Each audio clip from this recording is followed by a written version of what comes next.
Prince William and Kate Middleton are moving again. On Tuesday, the Duke and Duchess of Cambridge traveled to Wales to commemorate St. David's Day, their national holiday. Then everything shifted and eyebrows went up. When Prince William entered, the gathering was frozen by his cool, dominating presence more than his shouting. Airport employees were very saddened and shocked by what transpired next. This was more than a simple miscommunication. The royals will never forget that moment. Princess Charlotte's awful experience at the airport, alone and ignored. As travelers hurried to catch early flights, a strong wind blew through the Heathrow Airport entrance in London, pulling at coats and scarves. The terminal was filled with the same old commotion. Announcements from loudspeakers reverberated above. Kids complained about misplaced toys. As business people frantically worked on their laptops, the smell of burnt coffee wafted from neighboring cafes. A sleek black SUV scarcely made an impression as it drove up to Terminal 5 among this daily chaos. Princess Charlotte of Wales, who was anything from normal, emerged when the door opened. Charlotte was already well known to the public at the age of 9. However, she looked like any other child this morning, wearing a simple navy jacket, dark pants, and white trainers. There were no flashing cameras or big arrivals. Her only item was a tiny carry-on bag, and her lovely brown hair was pulled back in a loose ponytail. But in spite of her laid-back appearance, she exuded a sense of royalty that begged for a closer look. Unfortunately, nobody looked at her again. She wasn't here for a royal engagement with crowds of people waving and photographers.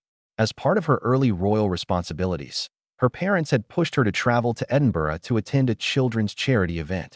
Giving their kids as much normalcy as possible has always been a goal for Prince William and Princess Kate. And today, that meant allowing Charlotte to travel like any other young girl, with no fuss. But that sense of normalcy was swiftly shattered when she entered the packed terminal by herself, without a security guard in sight. Charlotte approached the check-in desk with her ticket in hand, her serene assurance belying her nervousness. She believed that she was ready. Sarah was standing behind the desk, a youthful employee, already worn out from the early hustle. Being confronted by royalty was the last thing Sarah anticipated. However, Charlotte appeared to her to be just another preteen, sweet, courteous, and maybe a touch bashful. Not someone who required special attention, of course. Sarah yelled, "Next, please," hardly taking her eyes off the television. Moving forward, Charlotte slid her boarding pass over the counter. "Good morning," she murmured, smiling softly. Sarah said a brief hello, but she froze as her fingers passed over the ticket. The exquisite crest engraved on the top, a feature much too uncommon for a youngster traveling alone, caused her eyes to narrow. Her eyes grew suspicious as she looked at Charlotte. "Is this your ticket?" Her voice was rigid as she asked. "Yes," Charlotte said as Sarah's gaze warmed her cheeks. "Have you got identification?" Charlotte paused. Must she say it? She had learned from her parents to be modest and never show off her name. Was it time to speak up, though? "I am Princess Charlotte of Wales," she remarked gently, without identifying herself. The words were weighty, unreal, and hung in the air. Sarah was silent for a second. She merely stared, attempting to process what she had just heard. Her fingers automatically went to her radio. She turned aside after saying, "One moment." Charlotte's heart started pounding. The tension in the air changed like the quiet before a storm as Sarah's voice crackled in her earpiece. Another employee showed up, older and more solemn. After looking over the ticket, he turned to face Charlotte. His face was unreadable. "Can we get in touch with someone you know?" he inquired. With well-honed composure, Charlotte answered, "My father is Prince William. For confirmation, get in touch with Kensington Palace." He turned back to Sarah after nodding.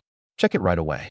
With her fingers clutching the ticket like a lifeline, Charlotte remained still. This was supposed to be a quiet flight with a straightforward check-in. Now, however, she was being examined as if she were a fake. Behind the desk, whispers started to drift. Squinting at her as if attempting to solve a puzzle, another employee, Frank, joined in. Finally, Sarah said, "Sorry, miss. Still not persuaded. We must verify your account. It's highly unusual for a minor to be traveling alone in business class." Charlotte blinked. Her seat was valid, her purpose clear, but none of that mattered if they didn't believe her. "It's my seat," she said softly, holding back frustration. But Sarah had already turned away, typing rapidly. Charlotte stood alone, caught in a moment where royal blood meant nothing and suspicion clouded every glance. Minutes crawled by. No one offered comfort. No one offered help. And, still, no one recognized her. The world spun on as if she were invisible, until the staff quietly motioned for her to be moved to the waiting room.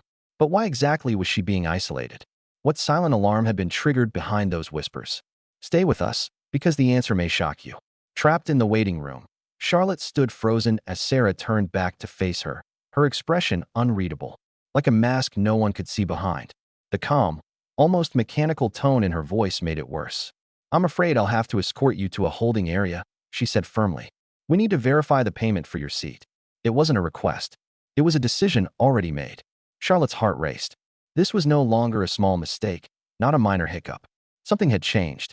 The tension in the air felt thick, like the moment before a storm breaks. Charlotte swallowed hard, feeling a lump rise in her throat. "My parents," she began, her voice tight with confusion.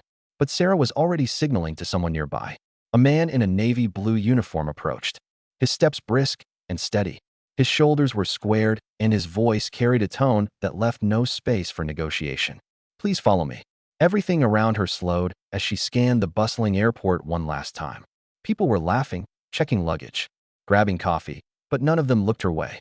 Not one recognized her. To them, she was just a young girl in a coat, standing awkwardly alone in a terminal she should have breezed through like royalty. She thought of her parents. Surely they had no idea this was happening.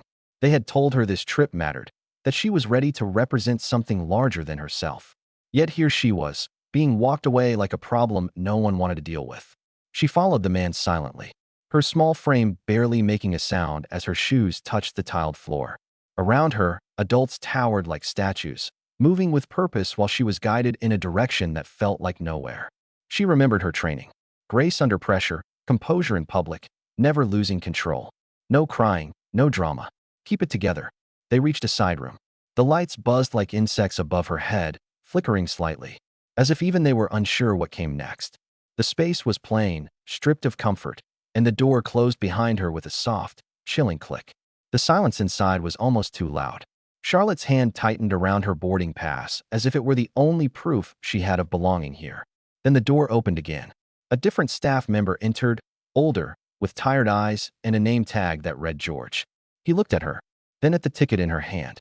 "I apologize for the delay," he said briskly, "but we can't process your boarding pass until we verify it." The system flagged it for review. Charlotte's chest tightened. "Flagged?" she repeated, her voice shaking slightly. "But my parents are expecting me in Edinburgh. They're waiting." George nodded slowly, his lips forming a thin, uncertain line. "I understand," he said, not unkindly, but without room for debate. "But without confirmation of payment, you can't board the plane." Her jaw clenched. She refused to cry. "Not right now, not here." George looked at another employee. "He told me to call the number on file. Let's make this clear." Despite the panic mounting inside of her, Charlotte remained motionless, breathing evenly and slowly. At the moment, her parents could not be reached. She was supposed to be deep in engagements and not bother them. She was aware of that. They assured her that this trip would help her develop and demonstrate her preparedness. However, this felt like retribution for just showing up. Time passed slowly. The room remained the same. Above, the lights pulsed and buzzed. The air was stale. She was stuck in place, but the sounds beyond the door reminded her that the world was still moving. She looked at the employees on the other side of the desk. Sarah's expression remained restrained as Frank shook his head, but now it was thinner. Something was going on. The air around her seemed to change, as if the room itself had taken a breath, but she was unsure of what it was. George then took up the phone. His tone was urgent and low. Sarah's brows were slightly wrinkled as her eyes darted towards the television. Leaning in, one of the males said something. Charlotte sensed every sentence as if it were a secret signal, even though it wasn't loud. There was a change. The door then opened once more. Another figure, a different one, came in. His presence held the weight of someone accustomed to being obeyed, and his outfit was crisper, with every detail crisp. He looked nowhere. He gave Charlotte a direct glance. Then he turned to George without saying anything to her. "We have to hurry." Charlotte gasped. "Shift? Where? Why now?" The sting of powerlessness returned, and her heart pounded in her ears. But something far more unexpected occurred before she could even raise a question. Her father's arrival. However, why did his face suddenly render everyone in the room silent rather than calming them down? "Keep an eye out." Prince William enters. The tiny side room's air became rigid and tinged with uneasiness and silent fear. Employees shifted around the wall, chatting anxiously and looking at Princess Charlotte, who sat quietly. Tightly clasped in her lap were her tiny hands. The damage was already done, but her ticket had finally been validated. Because she lacked a tiara and a security guard at her sides, she had been made to feel like an outcast, unacknowledged, questioned, and shunned. However, the door creaked open again in a turn of events that none of them anticipated. Everyone pivoted. The employees thought for a moment that another supervisor was coming to clear the air. However, everyone's breath appeared to catch as soon as the stranger entered the room. This was not a supervisor.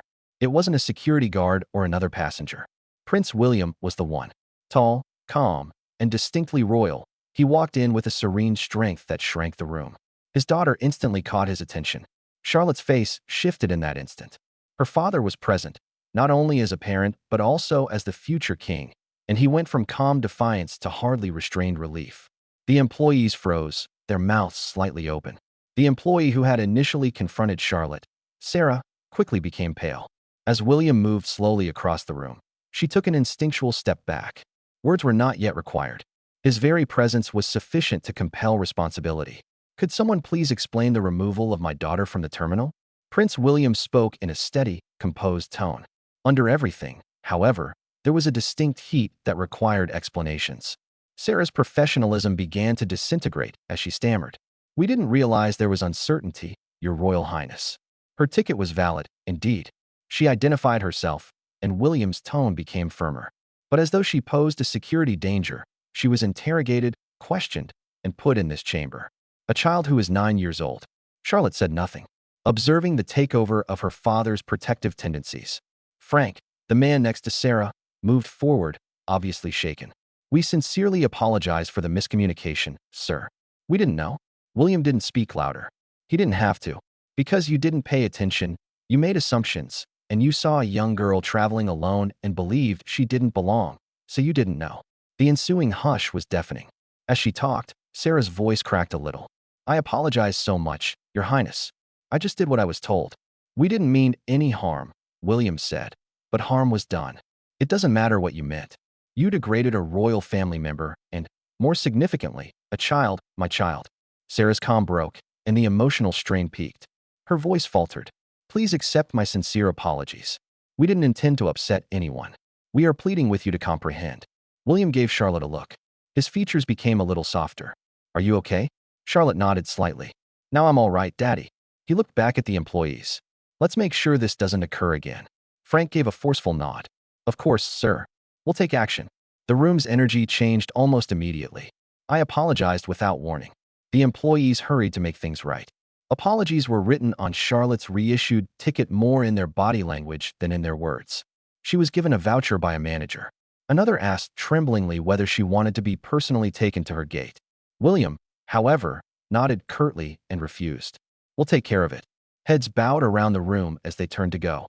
Employees who had questioned her only moments before were now clearly scared and chatting about the royal altercation that would undoubtedly reverberate through Heathrow's corridors for days to come.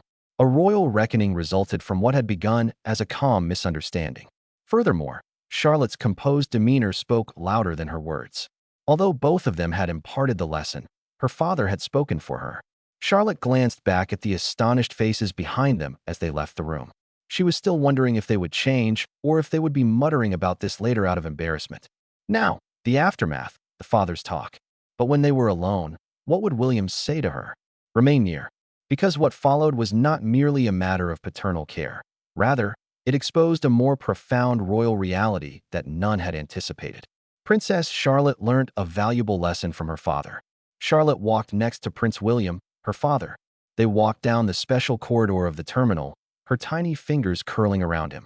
Her calm and quiet walks were almost too serene for a young woman who had just experienced the most embarrassing morning of her life. She was still caught up in the stares and the inquiries. The fluorescent lights over her head had buzzed like irate insects, and the room was frigid. And now, because everything had gone wrong, rather than for a ceremony or celebration, she was strolling beside the future king. Prince William looked down at her, his grip comforting, his face enigmatic. His voice was low but full of weight as he said, "You held yourself well today." Charlotte took a while to respond. What was she supposed to say? When she needed him the most, when staff asked her name, when strangers treated her like she was nobody, And when an adult-filled room treated her as though she didn't belong, her father hadn't been there.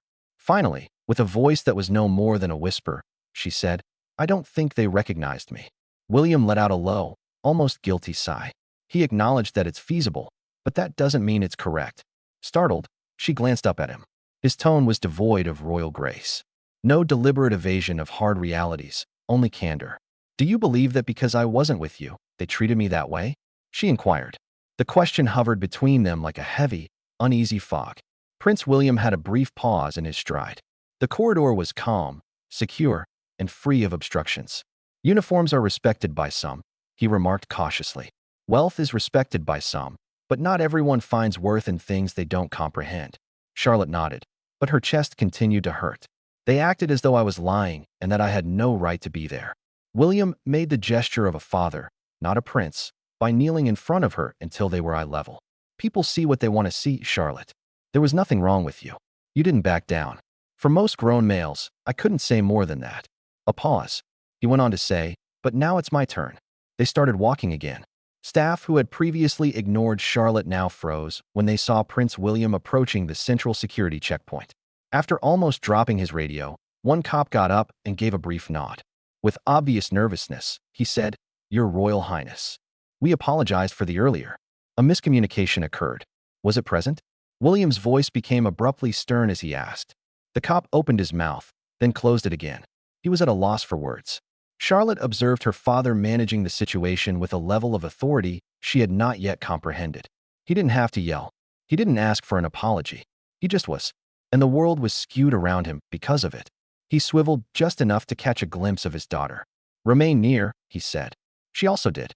Charlotte observed as everyone walked around her father as they went through security, this time without any questions or looks. Like a star being bent by gravity. Perhaps it was more than just being noticed, she realized. It had to do with feeling. With the morning's stress settling into his posture, Prince William returned to the lounge and took a seat. Charlotte sat next to him and looked about the tasteful room with its silver teapots and whispered talks. It was quite different from the small, chilly waiting area where she had been imprisoned before. The sting had not gone away, though. "It's odd," she said. "They treated me as if I didn't exist only a few minutes earlier. Now they're bending over backward." William gave a tired smile. "That's how the world works sometimes. But remember, people like that can't define you." "You do." Charlotte looked away, biting her lip. "Do you ever wish you could just disappear for a bit? Not be a prince?" William was quiet for a long time. Then, "Yes, more times than I can count. But then, I remember who's watching. Not the cameras, the people. People who need strength, even when they don't recognize it. That's why we keep going." Charlotte stared at him as he spoke. Even while her heart still ached, something was growing beneath it. Decide. They would never take back what they took from her this morning. Abruptly, a steward walked in. "The plane is prepared for boarding, Your Highness. We can now take you to the gate." William adjusted his jacket and stood up. He extended his daughter's hand. She accepted it without question.